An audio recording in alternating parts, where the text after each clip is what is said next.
Hi everybody, it's Sue Paget from The Change Guru. How are you? Thank you so much for joining me today. Today I want to talk to you about some ways to deal with overwhelm.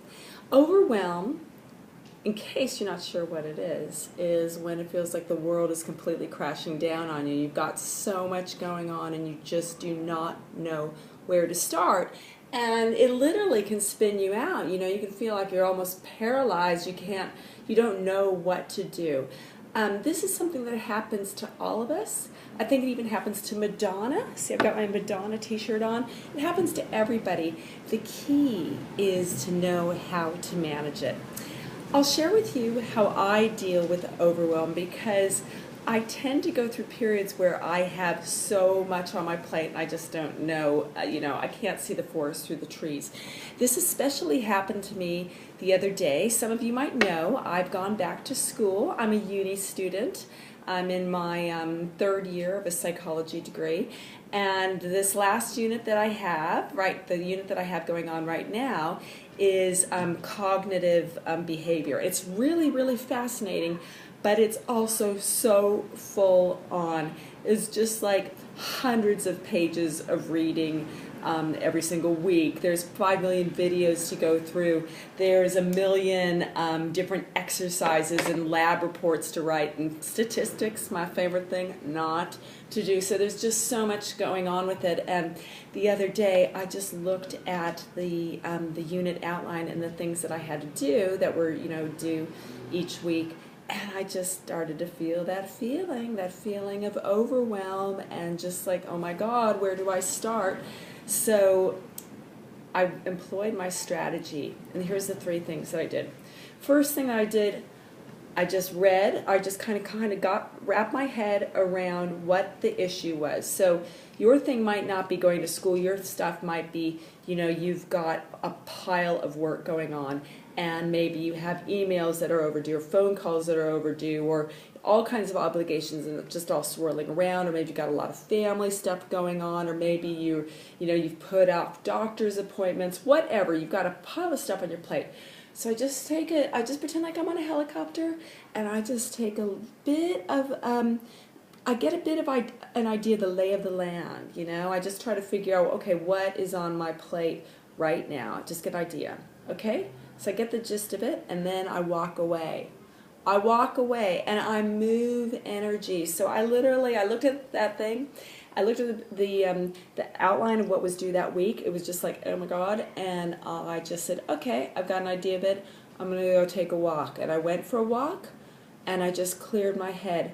I did not sit and just look at the stuff because the words were literally dancing off the page. There was nothing I could do at that point. Just took a walk. Move some energy. When we move energy, you're just getting some endorphins going, so you get some good mood, happy hormones going on in your body, so that kind of takes away a little bit of stress. It just balances things out so you can do things with a clear head. Literally clears your head. So that's the first thing. Walk away, get some fresh air, move some energy. Then, while I was going for my walk, I just kind of thought, what's one little thing that I can do to start? What's one little tangible thing that I can do to get going? So when I came back, I looked at everything that I had to do, and it still seemed completely crazy. So I picked the funnest thing. I picked the most enjoyable thing that I could do. It was actually a game.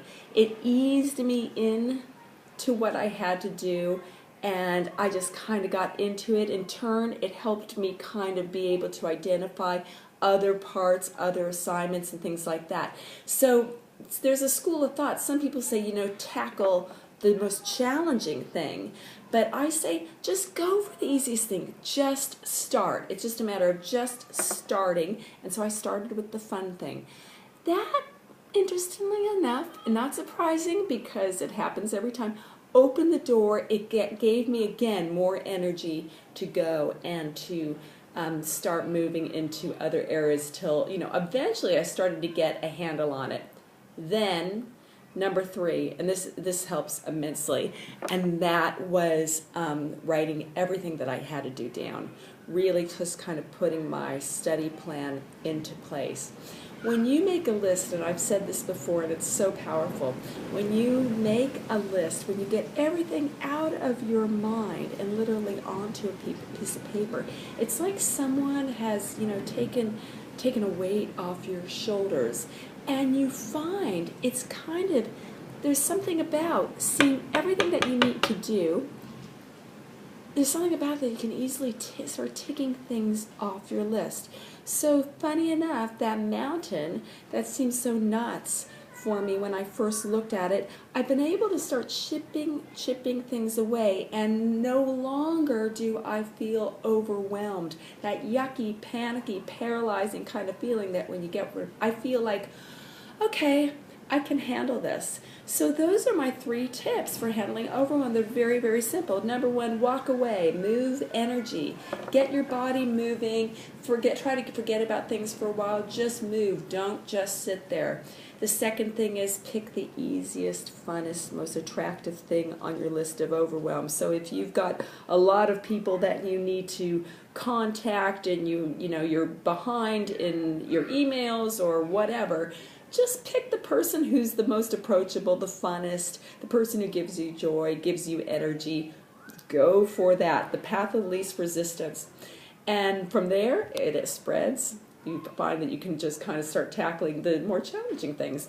And then the third thing is write it all down, baby. Write every single thing down that is on your mind. So you've got this nice long laundry list. It's no longer sitting in your head. It's no longer weighing you down.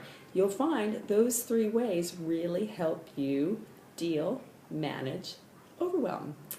All right? So I hope that serves you. If you have any ways that you deal with overwhelm, I would love to hear them. Why don't you share them with our Facebook community? Just post them at facebook.com/thechangeguru.net.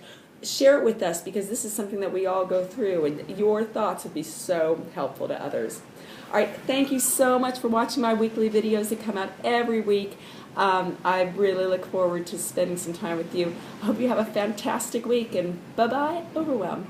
Take care, and I'll talk to you next time. Bye for now.